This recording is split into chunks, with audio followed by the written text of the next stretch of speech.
China atraviesa en estos momentos la que probablemente sea la mayor crisis inmobiliaria de su historia moderna. Un fenómeno cuyas implicaciones exceden por mucho las fronteras del país y se extienden hacia los principales centros financieros y geoestratégicos del planeta.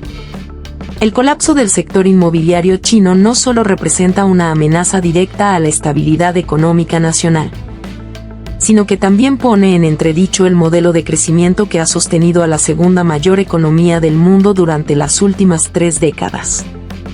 Este modelo, centrado en la inversión masiva en infraestructura, la urbanización acelerada y la especulación inmobiliaria, ha comenzado a mostrar signos estructurales de agotamiento, arrastrando consigo a bancos, gobiernos locales, familias endeudadas, empresas constructoras, y en definitiva, al sistema económico y político del país.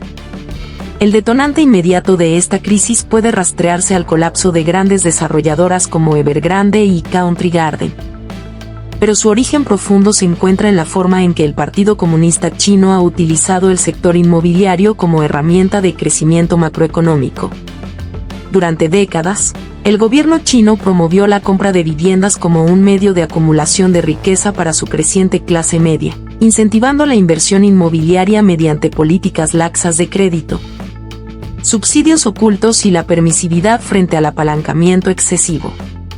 En un país donde los mercados financieros siguen estando relativamente restringidos y la inversión en el exterior está limitada por controles de capital, la propiedad inmobiliaria se convirtió en el principal activo de ahorro para cientos de millones de ciudadanos.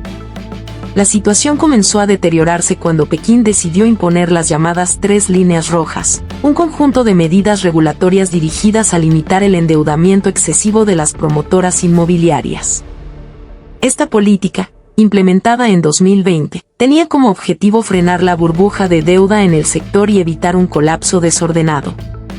Sin embargo, al aplicar estas restricciones en un momento en que muchas empresas ya se encontraban altamente apalancadas y con proyectos a medio terminar, el gobierno provocó una contracción del crédito que desencadenó una cascada de impagos y paralizaciones.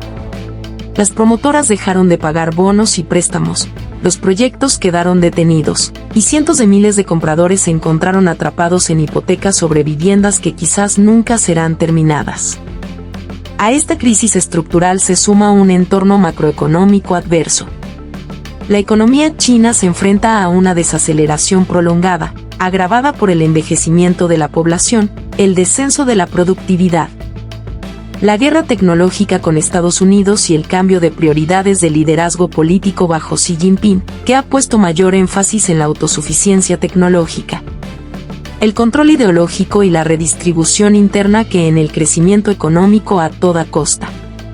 La confianza del consumidor y de las empresas se ha erosionado significativamente, reflejando una caída en la inversión privada y un aumento de la aversión al riesgo. Desde una perspectiva internacional, el colapso del sector inmobiliario chino es un cisne negro de enormes proporciones. China representa aproximadamente el 30% del crecimiento global en términos de PIB en los últimos años. Y gran parte de esa expansión ha estado vinculada directa o indirectamente a la construcción y al desarrollo urbano. Una contracción prolongada en este sector tiene efectos multiplicadores en la demanda de materias primas desde el hierro y el cobre hasta el cemento y la maquinaria pesada, lo que afecta directamente a las economías exportadoras de América Latina, África, Australia y el sudeste asiático. Asimismo, la caída de la inversión inmobiliaria y la debilidad del yuan generan flujos de capital especulativos hacia mercados desarrollados, elevando la volatilidad financiera global. Los bancos chinos, muchos de los cuales están estrechamente vinculados al Estado, enfrentan crecientes niveles de préstamos incobrables. Aunque el gobierno central puede absorber parte de estas pérdidas mediante la expansión de su balance o inyecciones de liquidez a través del Banco Popular de China, la escala del problema amenaza con desestabilizar el sistema bancario en su conjunto. Al mismo tiempo, los gobiernos locales, que tradicionalmente financiaban sus presupuestos mediante la venta de terrenos a promotoras, ven evaporarse su principal fuente de ingresos, lo cual complica el mantenimiento de servicios públicos y de infraestructuras esenciales. Estados Unidos observa esta crisis con una mezcla de precaución y oportunidad. Por un lado, una China debilitada económicamente podría reducir su margen de maniobra en el plano geopolítico, especialmente en temas como Taiwán, el Mar de China Meridional y su proyección en África y América Latina. Por otro lado, una desaceleración del crecimiento chino afecta negativamente a la demanda global y puede empujar a los mercados financieros hacia episodios de aversión al riesgo, con consecuencias imprevisibles para Wall Street y para el sistema financiero internacional. En este contexto, la Reserva Federal podría verse forzada a recalibrar su política monetaria en función del grado de contagio que esta crisis genere. En Europa, las implicaciones son igualmente complejas. Alemania, principal exportador europeo hacia China, ya muestra signos de debilidad industrial vinculada a la contracción de la demanda asiática. Las empresas automotrices, las fabricantes de maquinaria y las industrias químicas están experimentando una caída en pedidos, lo cual se traduce en menor crecimiento, más desempleo potencial y una reevaluación de las estrategias comerciales hacia el gigante asiático.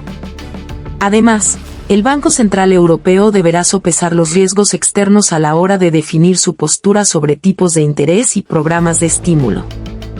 Rusia, por su parte, ve en esta crisis tanto un riesgo como una ventana de oportunidad. Una China debilitada podría depender más del suministro energético ruso, especialmente gas y petróleo, consolidando así una relación asimétrica en la que Moscú gana influencia relativa. Sin embargo, si la economía china entra en una recesión prolongada, la demanda energética podría desplomarse, lo que reduciría los ingresos rusos en un momento en que ya están castigados por las sanciones internacionales y la guerra en Ucrania. En América Latina, el impacto podría ser devastador para aquellos países cuya balanza comercial depende fuertemente de la exportación de materias primas hacia China.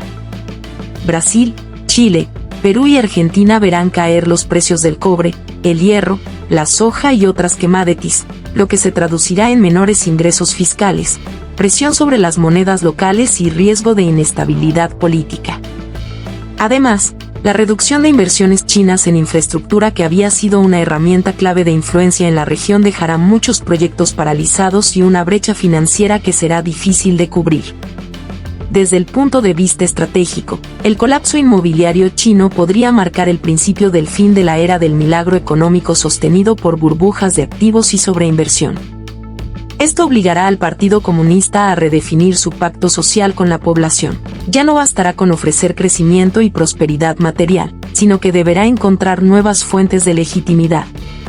El riesgo para la estabilidad interna es considerable, especialmente si se multiplican las protestas de ciudadanos que han perdido sus ahorros en propiedades inacabadas, o si los gobiernos locales no pueden sostener servicios esenciales. A medio y largo plazo, es probable que China acelere la transición hacia un modelo de crecimiento más centrado en el consumo interno, la innovación tecnológica y la eficiencia productiva. No obstante, este cambio estructural llevará años, y en el camino se podrían producir episodios de tensión social, conflictos distributivos y una mayor rigidez política, con el consiguiente endurecimiento del control estatal sobre la economía y la sociedad. Esto podría implicar una vuelta a formas de planificación económica más centralizadas y una mayor desconfianza hacia los mecanismos de mercado. En términos globales, la crisis inmobiliaria china redefine el tablero económico mundial. Si China ya no puede actuar como motor del crecimiento global, los organismos multilaterales y las grandes potencias deberán reformular sus estrategias. Esto puede acelerar procesos como el desacoplamiento económico entre Occidente y China, la reconfiguración de las cadenas globales de valor y una nueva era de regionalización económica, donde los bloques se fortalezcan en detrimento del libre comercio global. En definitiva, el colapso del mercado inmobiliario chino no es simplemente una crisis sectorial o un problema interno, es un punto de inflexión en la historia económica contemporánea, con implicaciones que aún no alcanzamos a dimensionar por completo, pero que sin duda marcarán el devenir del orden global en las próximas décadas.